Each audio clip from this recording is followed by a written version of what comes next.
Welcome to the Digital Amateur Television Experimenters Night. This is VK7 the club station of the Radio and Electronics Association of Southern Tasmania. Amateur radio is a worldwide hobby that has many different aspects. Digital television is just one of the many modes and areas that are covered. Maybe you're interested in becoming involved in the DATV Experimenters Nights.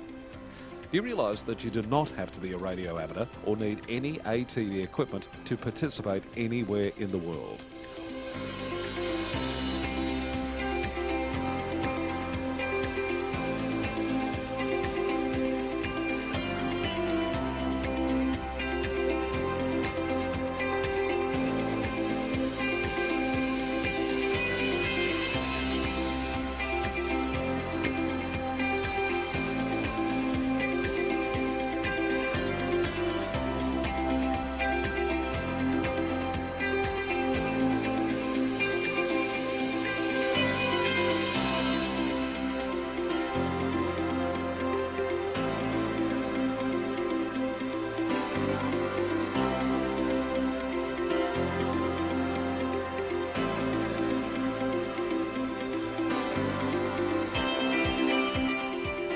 Also participate in the night by coming up to the Queen's Domain clubrooms. Yes, right on top of the Queen's Domain in the heritage-listed Coast Wireless Station. You never know, we might get you in front of the camera or behind doing one of the many roles during the night. We get underway with our program on a Wednesday night from 7:30 p.m. local time. We'll see you soon. This is VK7 OTC.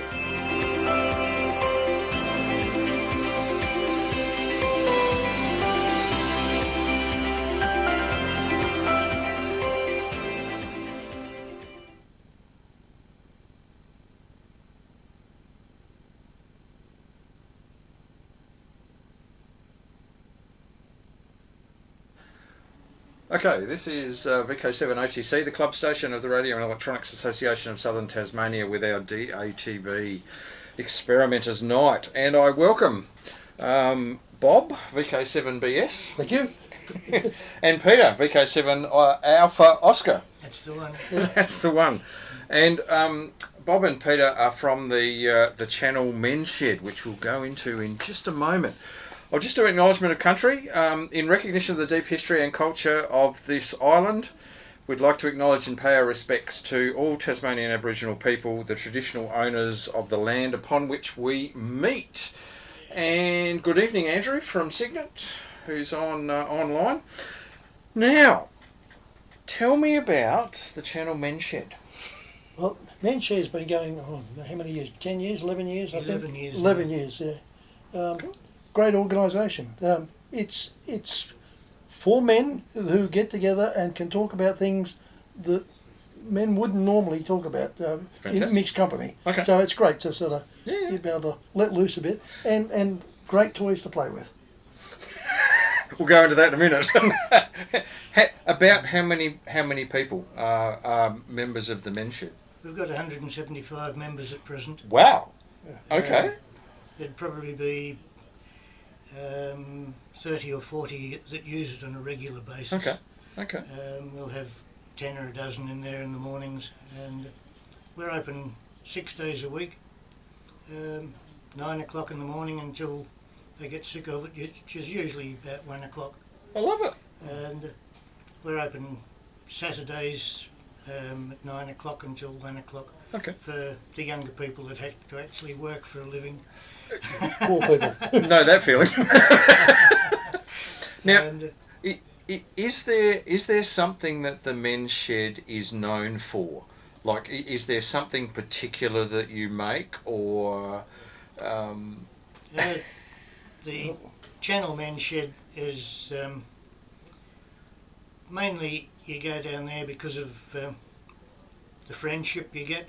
I've made some terrific friends. I've been a member there for about 5 years now. Okay. And I've made some really good friends. And I spend most of my time helping other people do stuff because I've been in a workshop all my life. Okay. And a lot of people come in and want to use a metal lathe. Yep. They have no idea how to do it, think it's a really good idea and would like to, and they can learn that there. there are several people that'll teach you. Fantastic. And we've got metal lathes, we've got milling machines, really good drill presses, all the welding equipment you can imagine. Okay. And the woodworking machines are industrial strength. Okay. It's all of them. Okay. We've got it all. It's a very big shed. And we spend most of our time doing jobs for ourselves, and we also get contracts to make things like penguin boxes and nesting boxes for parrots and Okay. all that sort of thing. Yeah. We make a lot of those. Wow. Okay. And And they go all over Tasmania, I assume. They sort of. There's a parrot sanctuary down Eagle Hook Neck somewhere, Okay. and they get a lot of the parrot boxes from us. There's an eagle sanctuary down Tinderbox somewhere, Yes. and they get quite a few nesting type boxes and other bits and pieces from us. Okay.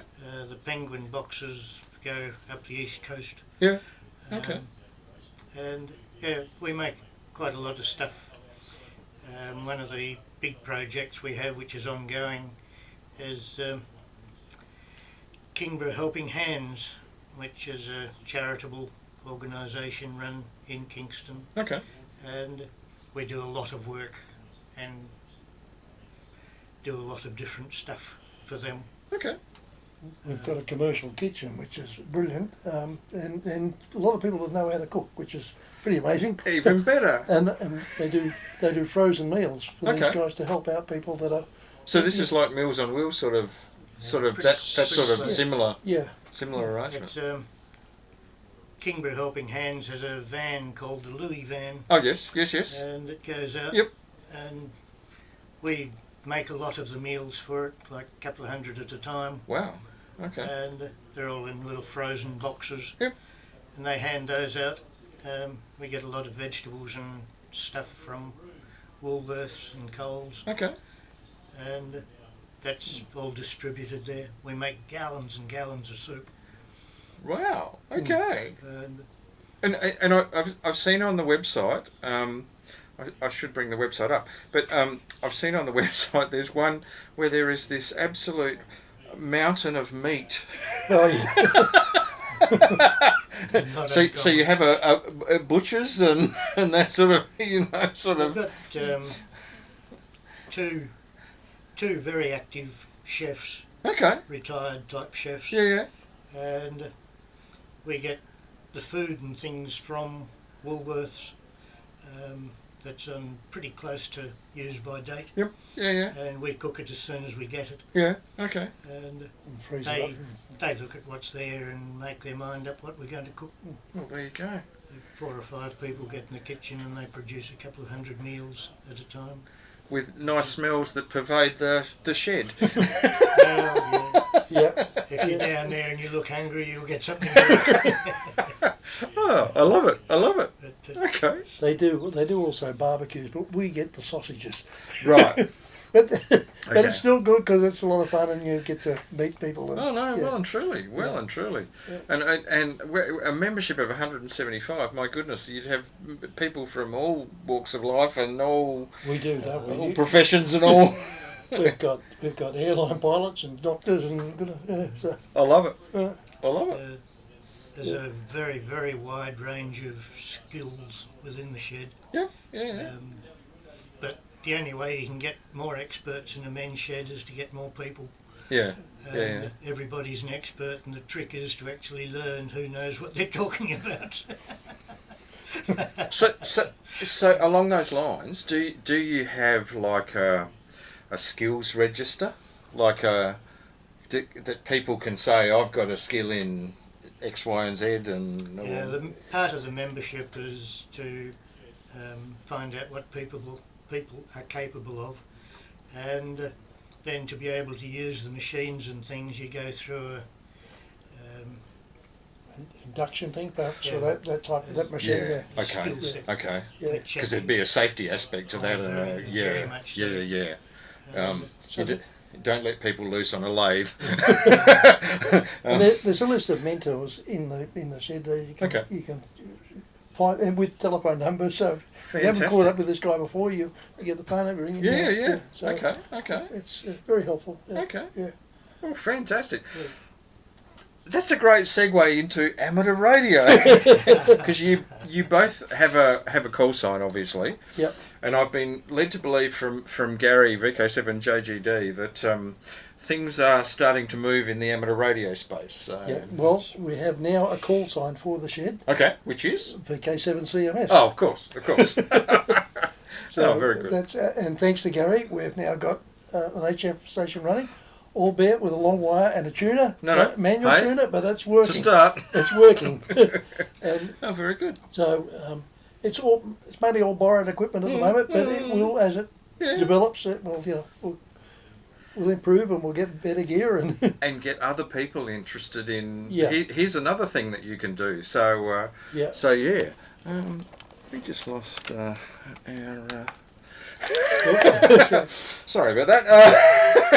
I just need that so that I know that we're going out. It's amateur television, so it's fine, and you deal with these things live. So you're up and going on HF. Yeah, and VHF. And VHF. Yeah. Okay. So that's happening. We started with this thing mainly to get the amateur radio going. Yes.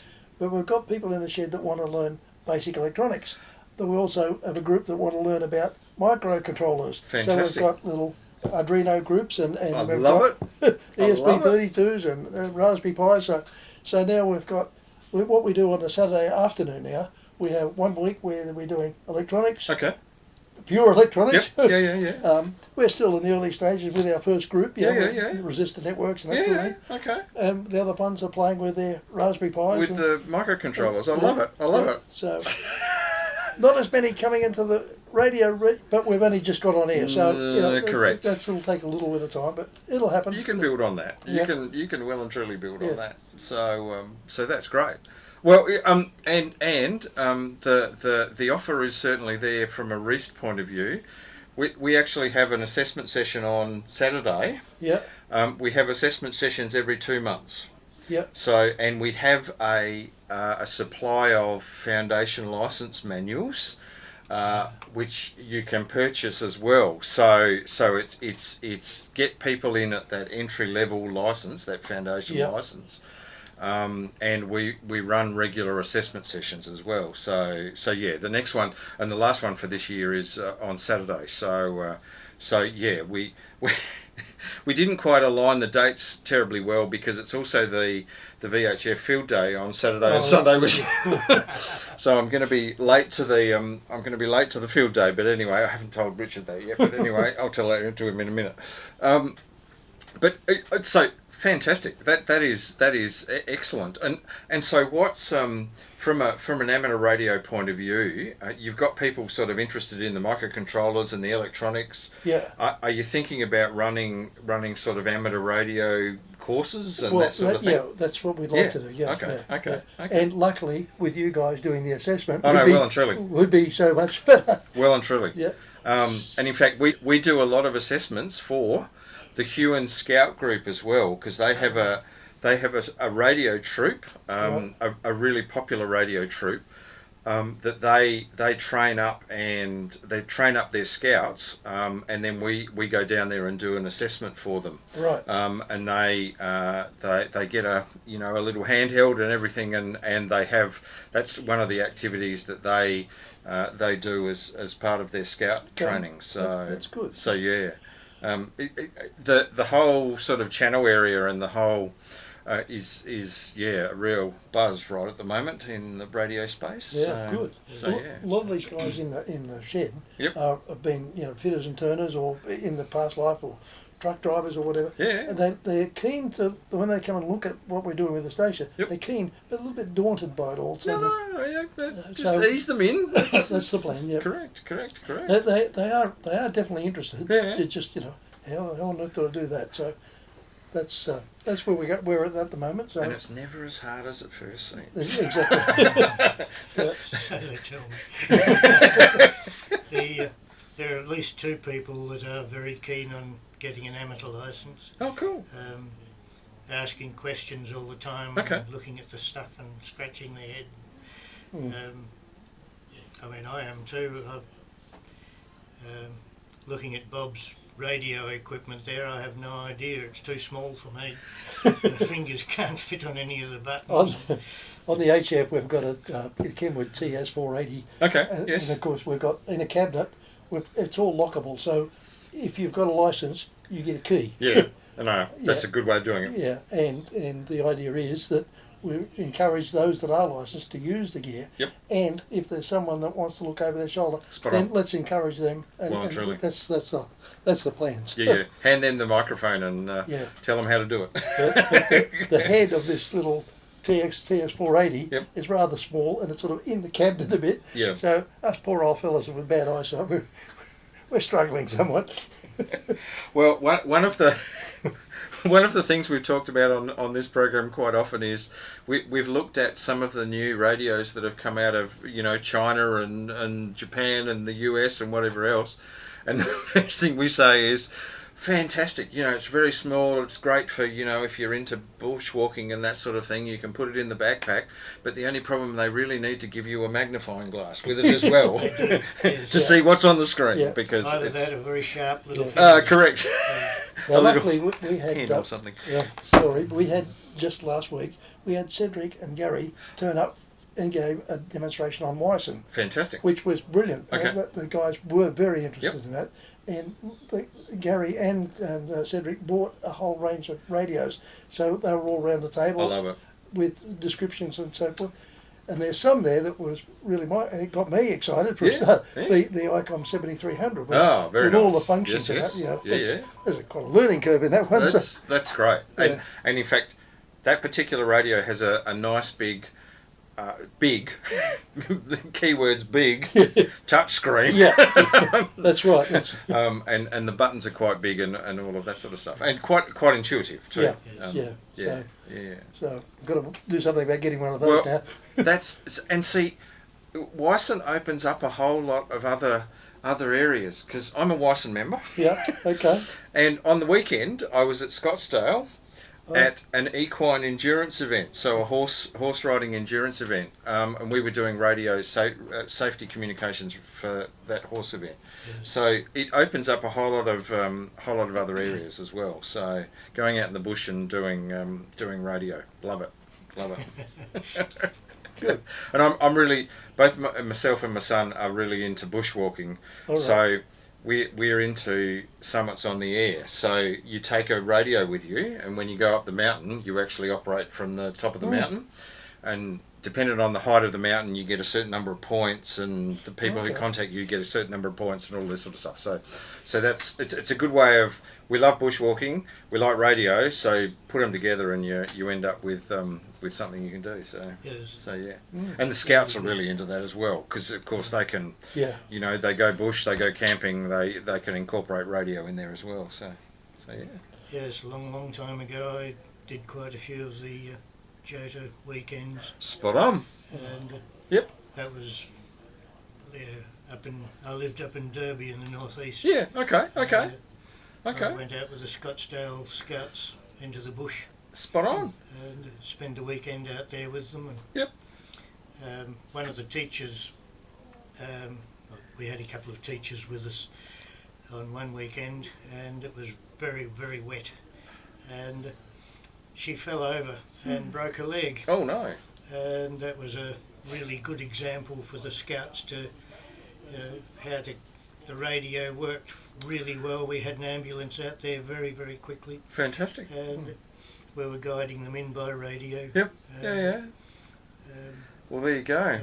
There's a great example. yeah, well, it was a really good weekend, and we sort of taught them quite a lot. Yeah. There Yeah. were 2 operators out there that weekend, and the leader that was running the whole camp was very dubious about letting us onto the radio to call an ambulance, call for help. Yeah. And anyway, as soon as, just standard amateur procedure was sufficient to give him the confidence Yep. to let us go ahead. And I found somebody in Scottsdale that called the ambulance, and we relayed through him, Okay. and then guided the ambulance out there. It was very good. Exercise. A lot of the kids and the teachers and the leaders and things were very impressed. I love it. Worked very quickly, but that convinced me that Jota was a good thing. Oh, well and truly. Well and truly. And Jota still happens. It's Jota and Joti these days. So Jota as in Jamboree on the air and Jamboree on the internet. Oh, yeah. Right. So they've got activities in both spaces. And yeah, still certainly goes on. And in fact, Wyson and one of their main activities is Jota.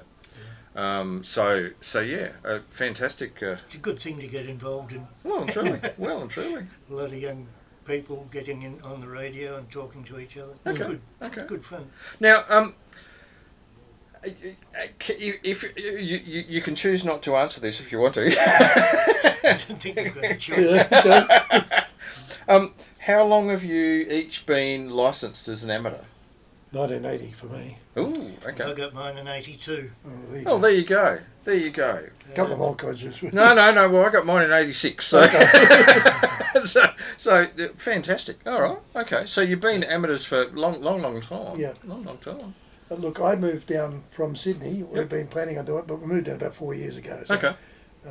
waiting for me to retire, and I kept dragging it on. So, Yeah. Okay. and in past times, I played with television, with amateur television, with a club in the Blue Mountains, and tried various things. Well and truly. Well and truly. So but I think like most people, sort of go in and out. You know, I know. you run hot for a while, Correct. and then your company or your work or your kids or whatever. Life takes over. Yeah, that's right. But here we are. Oh, well, I'm now retired and looking forward to playing with break out the toys again. Fantastic.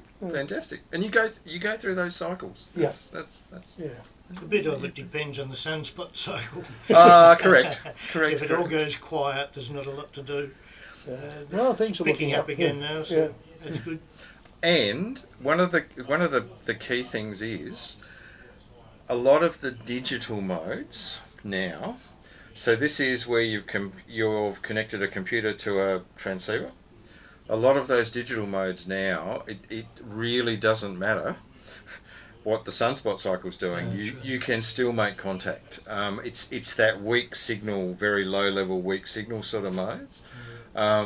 That doesn't appeal to everyone. I'll grant it. Doesn't appeal to everyone, but what it does give is an opportunity to make contacts where potentially a voice contact wouldn't be possible. Yes. So yeah, and there's some absolutely fascinating modes out there. So worth a bit of a look into the digital side of it. We tried when we first got the thing up and running, Okay. and it was at the other end of the shed, up in the mezzanine. So Oh, okay. it wasn't the best spot, especially when the summer comes around. It's going to be It's going to be hot warm. up. But was it with you? I was demonstrating IRLP Okay. for someone, Yeah. and it was great. We made contact with someone in North Queensland. This Love is great. Then the club president, who didn't realise what was going on, got this great big angle grinder out, virtually below us. And the poor old guys go, what? What? What was that? So, yeah, that didn't work well. We've moved things around a bit now, and we've got the station in a very quiet area, so we're learning as we go. You need a big make a big on-air sign. That's If this is lit up, please don't. Yeah, please turn your machines off. Yeah. Please don't. I can imagine that'd be very popular. Right. Okay. Yes. It's operating in, Bob set it up now in the lounge room, which is down the other end of the shed. Okay. It's very quiet. I'm Just a impressed that quiet you're room. talking about it as a lounge room. Oh, that's what it is. We've got couches and chairs. The story is this room was built because they figured when they first built the shed, they figured there'd be a lot of old people come in and just want to relax, watch television or something. The room never gets used. They have a card game, I think, once a week or once a month or something. Oh, there you Yeah, go. Because that's they're all out in the workshop. Yeah. Yeah. So we thought, you beaut, we'll take this on. Oh no, good stuff. They run. They're a couple of retired photographers.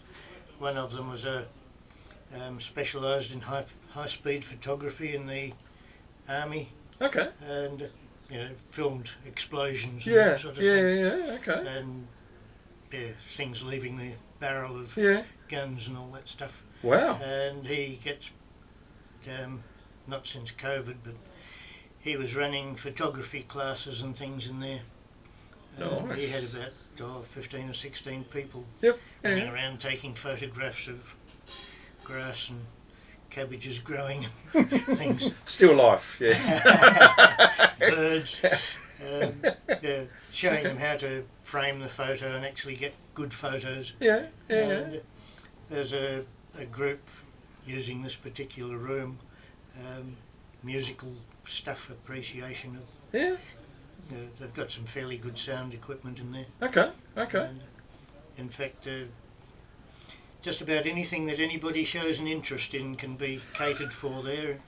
If the stuff's not there, then the shed can get it. And then quite become an happy interest to- group within... You get an interest group within there. okay. But COVID screwed most of it for people. Screwed most of things, actually, I think, Peter. Just... We're only just recovering, and Bob getting this electronics and the radio room going Yeah, yeah. is sort of moving back into the field the shed is really good at. Yeah, okay, okay. Just getting specialist groups and people interested in different stuff. Yeah. We've got a lot of people, we've got some people that just come in there for a cup of coffee and a bit of a talk. It's a social thing. Yeah, Yeah. one fella comes in there, he's got a disabled wife, and he comes in there for a cup of coffee and to look at normal people for a little while. Oh no, bit of respite. That's Bit of respite, yeah. Well and truly. He well and comes truly. in, spends an hour there and then goes again. Yeah, okay. And he hasn't done anything yet apart from come down and see what other people are doing, Oh no, but but he'll get there. that to me is what the men's shed philosophy is. Yes, It's- exactly, yeah. That's Well and truly. exactly what it is. Yeah. Yeah. We have people just turning up for the barbecue, don't we? They Oh, don't, yes, they don't yeah. want to touch the toys, they just, There's a social That's- aspect to it too. Yep. They come down Yep. and, but yeah, it's a very wide group of men. Covers all sorts of Yeah. different things. Fantastic. Fantastic. We've got VK4UMB. Hello, Ben. VK3IK and Andrew. Now, when's the next advanced assessment? I've got a standard and thinking of upgrading. Well, every 2 months, Andrew.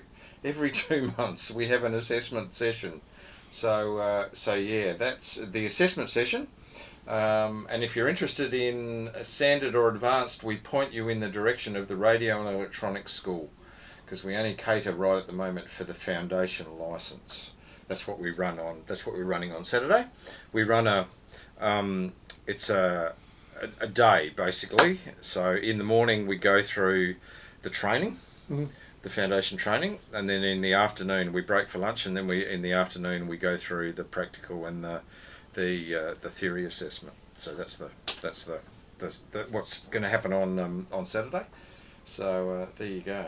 So any of our aspiring radio people at the shed Well and truly. will come. Well, they're not going to make it for Saturday. Well, that no. It's cutting it a bit fine. Just a so bit. we're looking at February. Yeah. Yeah, Well okay. and truly. Okay, Well and no, truly. that's good. Well and truly. And the thing about it is, it's not only open to Reast members, it's open to anybody. So if you want to, if you want the assessment, what you end up with is we actually offer a free membership of Reast if you do your assessment. Oh, okay. That's a bit of the incentive, but you don't have to be a member of Reast. That's the key thing. So anybody can do the assessment. So, and we don't charge for the assessment because the assessment costs the person enough as it is. So we certainly don't charge for the assessment. So yeah, that's the story. Anyway, so that's fantastic. So what's the sort of maybe the next steps with radio and electronics and at the shed? You know, what's the Finish building that station so it's reasonable and Okay. workable, and getting more people that are interested in it, and Cool. then we'll probably look at setting up radio classes as well. fantastic? We've got the basic Yep. basic electronics. We've got the microcontroller group. Yep. Now we want the foundation group to Fantastic. That way we can get them hopefully ready, organised with you guys to do the assessment. Done. And then we're happy. We're good. Yeah. Okay. That sounds like a plan. Good. That's good. Now, just to remind people, they can either pick up the Foundation Licence Manual from here, or we have Clayton VK7ZCR runs the Bennett's Petroleum Service Station at Moona. And he has Foundation Licence Manuals available that you can buy. And one of the key things about that is it's a sort of a central location, and he's open normal hours, and you can buy Foundation Licence Manuals from him. So we actually take the cash. Take the cash. Sorry, you're spot on, Bob. It's cash only. So $35 cash only. That's the arrangement that we've got with Clayton. He's happy to do it, but it's got to be cash. Apparently it confuses him with the... correct, with the accounts and everything. Yeah. Up here, if you come up here either on a Wednesday lunchtime or a Wednesday night, like tonight, you can actually pay either in cash or you can pay with your card up here. So that's actually available to you in both ways. So yeah, that's that's easy. So yeah. Well, that is fantastic, and thank you, Bob, and thank you, Peter, for coming up. I look forward to coming down to the men's shed at some point. Having a look. Have a look. We'll put You'd the be kettle very on. welcome. I love it, and checking out the station. So that is fantastic. Yep. And now what I'll do is in the comment section of the video that's going out, there will be a link to the men's shed website. Yep. There. So a fantastic website, worth a look. You can check out the men's shed and what they get up to. So thank you very much. Thank you. Excellent. Fantastic. Thanks very much. Thank you. All right. Good Cool. on you, Justin. Thank you. Now we'll just do a bit of a reset of the studio. We will be right back.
Come in.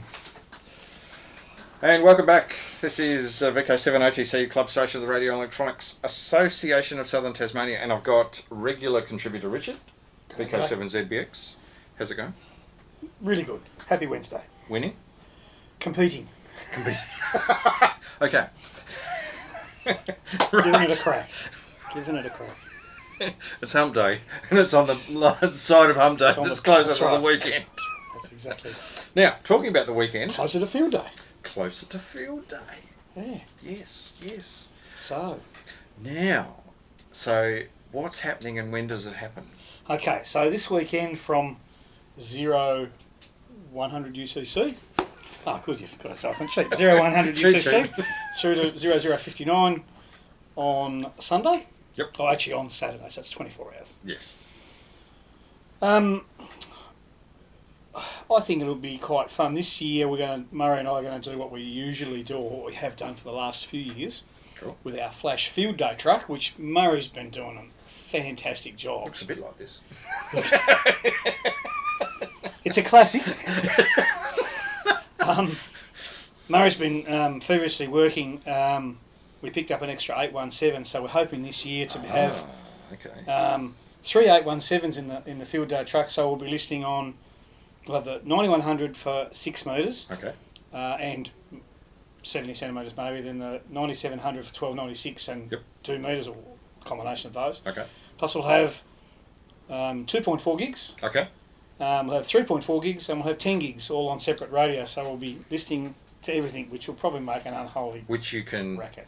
operate everything from inside the van. From inside the van. Right. And Well, that's got to be a good thing. look, it is, and we've got it sort of divided up into 2 sort of operating positions. Yep. And it's really quite technical how we swap over, is we just plug the headphones, which are at the higher headsets, because they're both ICOM radios. Just unplug it out of that and just plug it. Exactly right. I love it. I love it. it's- Well, So, that's the next thing. You need a changeover switch, and you just plug the two. Murray's he's done made a really cool switch box Okay. at home, Okay. and he tested it on, it all worked a treat. It's just basically switching the IF and it's switching push to torque. So when you switch between different transverters, it switches the IF and the push to torque, which is fantastic. I said to him, I said, it'd be really nice if you could have an Arduino in there and get it to send the cat command to put it on the right channel. And he gave me that look like, yeah, that's a good idea. That's a great So I believe version 2.0 is going to have a microcontroller in it. yeah. So Woohoo! when you flick it over, it'll command the radio to the right IF frequency. So I love it. but no, so we're going to be up there. Cool. We're going to get there about 10. Okay. Fair bit of processing, levelling the van, getting the generator set up, getting the antennas. The antennas are reasonably quick to deploy. We've now got great. this year our 6 metre MOX one on top.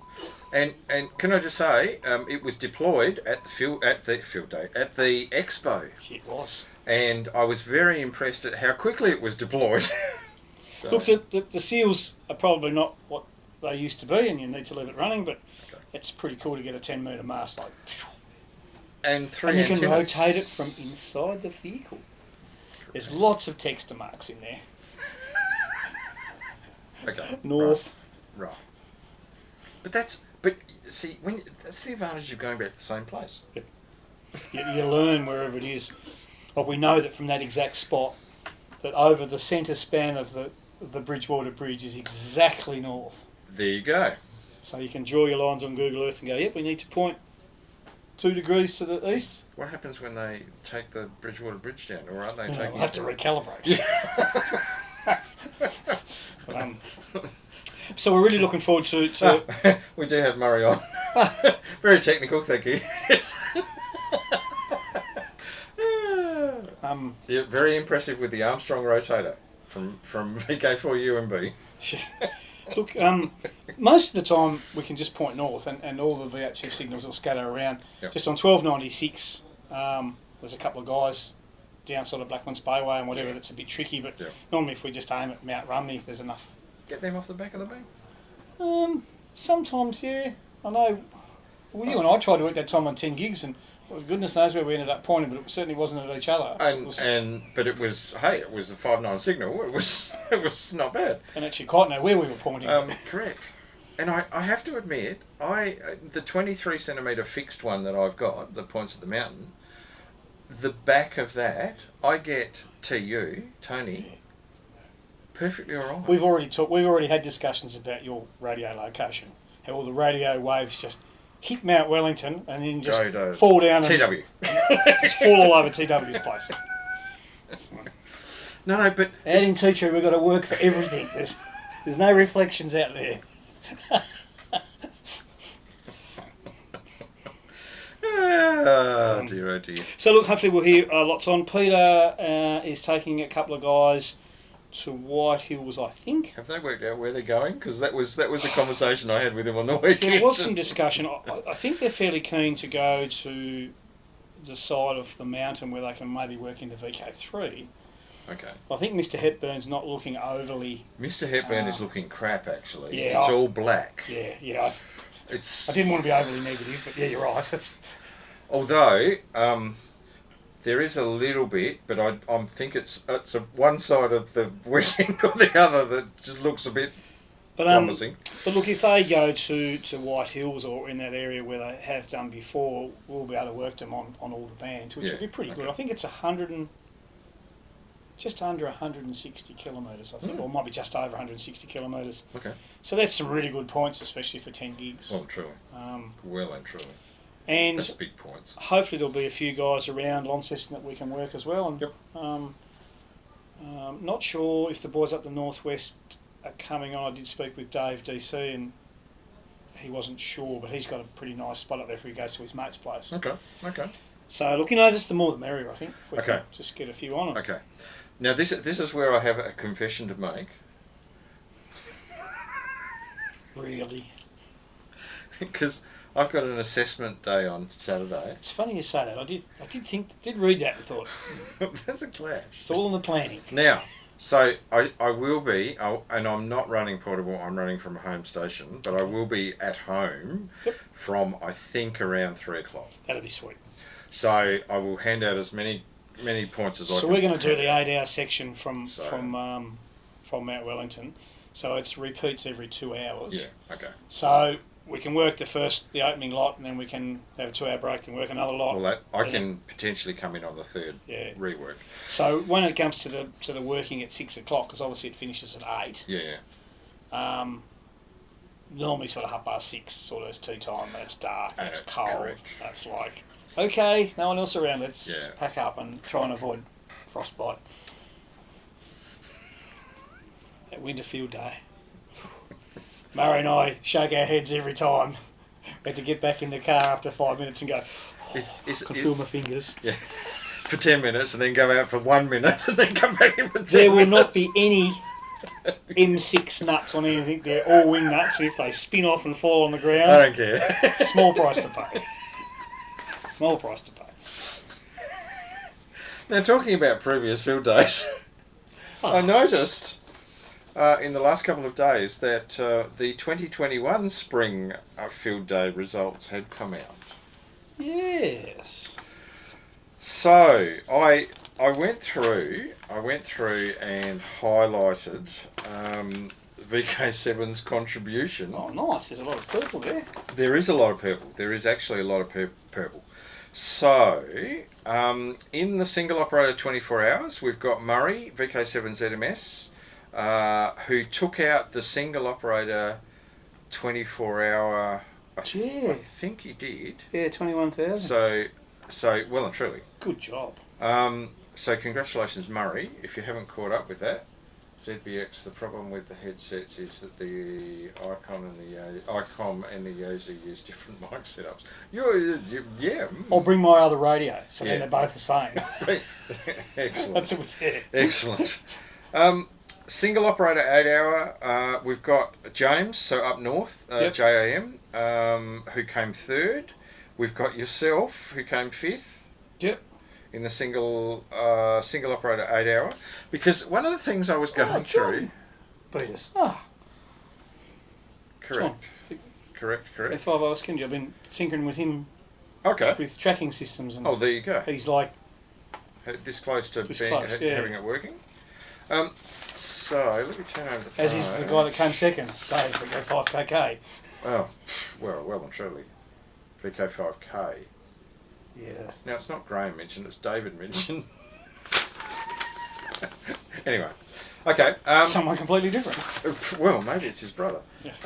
The single operator 4-band 8 hour. I think this means we've got Alan Burke was in there. Nice. So the single operator 24 hour. We've got Alan KAJ and also HBR Rick in there as well. Oh, nice. That was all bands, so that was single operator 24 all bands. All bands, yep. 4 bands. We've got ZRJ in there with 14. Stuff. So it's a good little section, that the 4-band one, because most people have got 6270 and 1296. And it's a good and it's if you drop 6, you add 3.4 or 2.4 at the other end. So that's an option. We've got the single operator 8-hour all band. We've got Steve VK700 Oh, yep. in there. On the single operator 8-hour 4 band, we've got also Alan. We've got Anthony Tolk. So ZTA. We've got Xavier in there and Harry, and then we've got Keith Winkler up on the northwest coast. Xavier whipped Harry. Correct, yeah. Show 'em that. Yeah, 5 and 4, so 220 versus 76. So, you know, save, go for it, save. Good work. Rover 24 hours. Now, we had DW on that Spring Field day. Oh, yep. Did really well, He did, actually. my word. And Peter Dodds as well. It's pretty hard with these when you look. Oh, when you correct. The person who won it was Heath, which is VK3TWO from Spooktech. Who got 202 QSOs with 41,000 odd points. So that was when I looked at this, I went, I'm not in there, and then I realised no, I wasn't because I was somewhere else. But anyway, that's. And I even went into VKCL and went into the directory to see whether there was anything in there, and there wasn't. So I went, no, not in there, not doing that. So I think VKCL seems to be the pick, but it's a bit more difficult to find it on the internet now. Ah, okay. Now, it must just said 4 bands are specified in the rules. You just can't pick any 4 bands. No, I think they are 6, Oh, 6.2, right, 6.2, 7 and 12.96. There you I go. think. Oh well. I think, but There you go. Anyway, that's the last spring field day just got to results make have the just use come of out. these other bands. Like Murray's done a pretty flash job of tried a bit of a flame out of my 2.4 gig PA, but some of the smoke out, not all of it, but some of it. So Murray's just mounted his transverter straight behind a grid, like we've got a feed line of 150 mil. Yep. The same as what we've done with our 3.4s. Yeah. So we've run individual feed lines to those, so they've already been pre-tuned with the green light. Cool. So Cool. I think 2 watts into those grids will easily work anyone in Tassie. Well and truly. Easily, so. Well, especially with the height you've got. You've got significant height gain. So we'll have our mocks on for 6, just in case something happens on 6. You just never know. Well, you don't ever know, actually. Yeah. And the thing is, you're in the duct. You're Well, I suppose pretty much in the it might be duct. a bit of rough ease maybe for 6. Maybe. Yeah, Maybe. don't know. All right. So that all happens on the weekend. On the weekend, so Be there or be square. and I think probably for anybody that is toying with the idea of maybe doing a 24-hour one, of course, factoring in the Sunday morning microwave nets, which 23 centimetres. Rex runs, of course, from And 10 3.4. a.m. So there'll be some low-hanging fruit there on 12.96, and then there's of course the net on 9 centimetres, which we probably need to start publicising. Which we do, yes. more. Yes, in fact. So I believe there could be another couple of stations imminently QRV. And you'll actually notice that I put a slight variation about the QSO party on the broadcast. I don't know whether anybody picked up on the broadcast, because it is actually a statewide event. That's correct. Because we've got the QSO party down here, but there is also a QSO party in Launceston. And then there is the north-south stuff that's going on, and we can add the 9 centimetre QSO down here. Is there any 9 centimetre up in Launceston? I think PD's got it. I think he's trying to coerce Andrew Right. to jumping on. I think Andrew's actually might have one of the GARC panels. Okay. So Okay. I think Okay. Peter's trying to coerce Andrew into Right. getting on. But like you say, it's a statewide net on 23 centimetres. Correct. And we're really trying to do the 9 on 9. So, And in fact, we had another addition to the 23 centimetre 2 weeks ago. we did. New person, which actually pushes it over. It's 40 people who are capable of the 23 centimetres in southern Tasmania. So That's pretty good. that's outrageous. Absolutely outrageous. Outrageous. So imagine if half those people come on for the field day and give out a few numbers, then It'll just be VK7 whitewash. And in fact, there are quite a few people who are quite a distance away. Yes. So you get the points based on if they're in another grid square, a significantly different grid square. Just need to work out what your 6-digit square is, and there's a really cool app called Hand GPS, which will tell you, and lots of other resources. We'll put that in the comments. And VKCL, I'm not sure if the other one, the YACL, there was some talk that wasn't going to be ready, but I'm not sure if the rules have changed sufficiently that it won't work. Not sure. Not actually sure. And I haven't heard from him for a while. But no. Anyway. But if you can get... But VKCL, is it getting a bit tricky? I was going to put a link in on our Discord group, but it all sort of pointed back to the original site, the MNDS. Yeah. Which, of course, is no longer current. So correct. So it's what you've got installed on your notebook or computer at this point in time. Yes. So, yes. Yeah. Okay. All right. Cool. And been doing anything else cool with Amateur? The other little bit of snippet of news is that the 3 centimetre moon beacon DL0 SHF is broken. Per's been having lots of trouble with the azimuth drive, and he's been patching it up. I couldn't begin to imagine patching up a mechanism that drives a 7.2 metre dish to the accuracy required to point it at the moon all the time. It just would be a horrendously difficult engineering feat, but he's kept it going. But apparently Per's announcements are quite short and to the point, is that it's broken, and I'm not going to fix it again, I'm going to do it properly. So okay. So there'll be a new azimuth drive, I assume, installed, which could take some time, like goodness. I received the beacon the other day at -6, which was sort of pretty cool, and then the next day it was at -14, and I sort of went, oh, this is a bit unusual, and Per actually came up on the logger and said, there is much snow here. So that was snow attenuation. So there was snow in the dish. And the other worked Volkmar HB9DUK last weekend off the moon, which was pretty cool. Now, did I see you doing bouncing? Getting some echoes, yeah. Echoes? I was saying to Rex earlier tonight, I was getting a beat 60, so I was under 16 dB of sort of echo, which... That's impressive. It works. The new version works really well. Yeah. So, but it's all still having a few minor issues with the tracking. That's got gremlins in it somewhere. That when I discover it, it'll be a forward moment. But it's all good fun. Okay. All good fun. Fantastic. Thank you, Richard. Thank you very much. And thank you, Murray, for your comments. And good luck on the field day. And we'll talk a bit later on Saturday. So yes, sure we will. Apologies.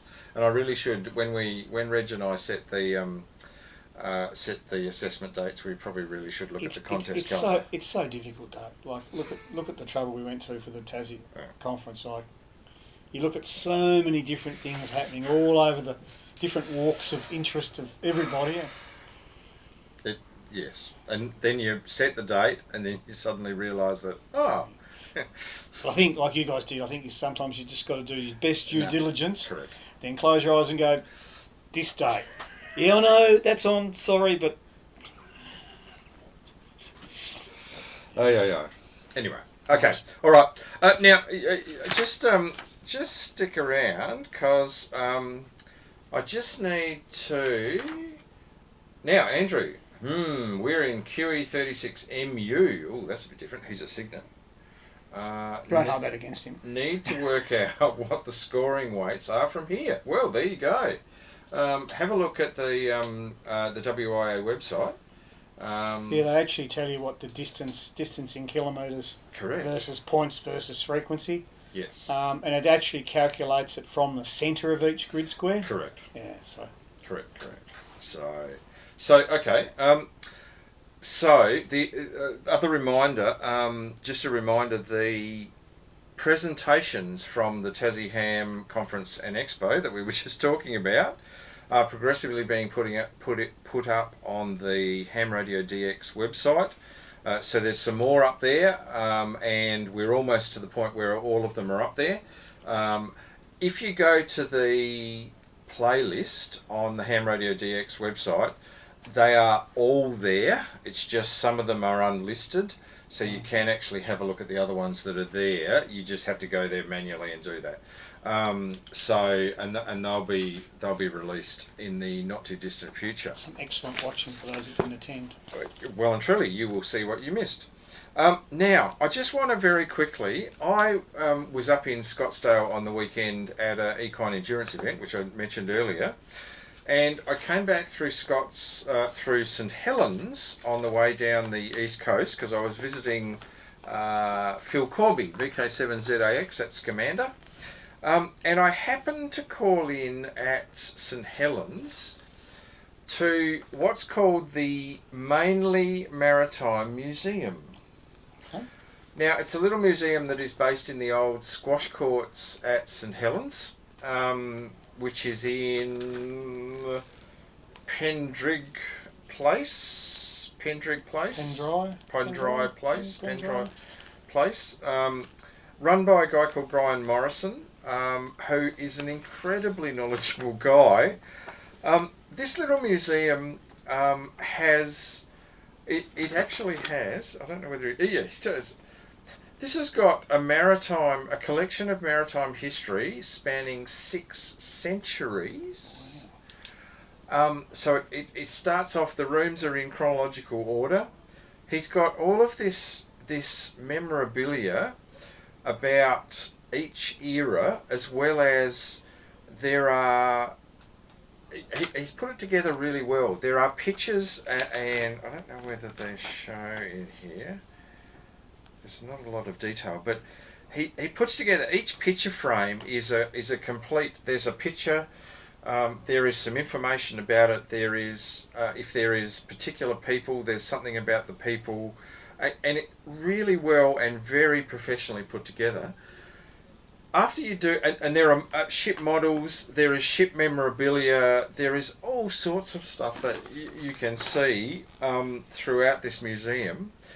And then he showed me into the research room, which is this huge room that has, if you want to know about any ship in the Australian, the US, the English, the UK, and a range of other navies, he has a folder on each ship which has all this information about this particular ship, including, in the case of the Australian Navy, the commissioning crew have all signed a little card. Wow. The decommissioning crew have all signed this card. And then there is who was the commanding officer, if the commanding officer changed on this particular ship, he's got who it was, and in most cases, a signature from them. There is just an amazing amount of information. That's not insignificant, is it? It is just phenomenal. And to give you an example, my old man was in the Naval Reserve.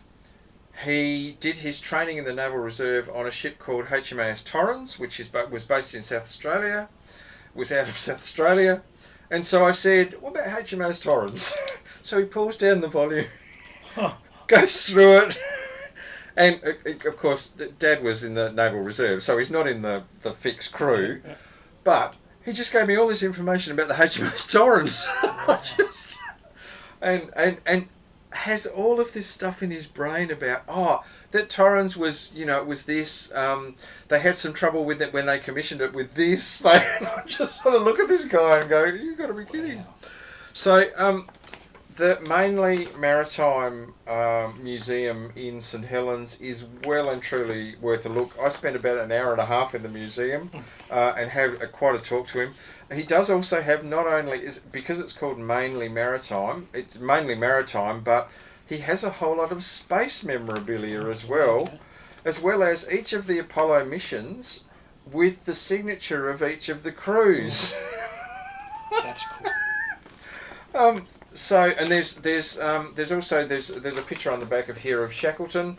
There is some Antarctic history in there as well, and there is all this memorabilia. And he hasn't displayed all of it yet, So, well worth a look. If you're in St Helens, please call in and see. And it's only, I think it's only $10 to get into the museum, and well and truly worth it. So, and it's open 10 to 5 daily, except for Tuesdays. So, well and truly worth a look. Just outrageous. And next week, I hope I can. I actually saw a fantastic piece of Tasmanian history that I'm just getting permission to be able to present to you next week. So watch this space. That I was not expecting to actually see, but I was absolutely amazed. So there you go. Now, just finish off with some reminders. The 7th of December, in a couple of weeks' time, is the end of year barbecue up here, free barbecue up here from 5 p.m. So next week, hopefully some Tasmanian history, some very interesting Tasmanian history, which is very relevant to the centenary of amateur radio in VK7, which we will be celebrating. Don't worry, no, it's not relevant. We will be celebrating in June 2023. Wow, okay. So we, thanks to Linda and a few other people, have come across and been able to confirm that I suppose you'd say organised amateur radio in VK7 had its birth in June 1923.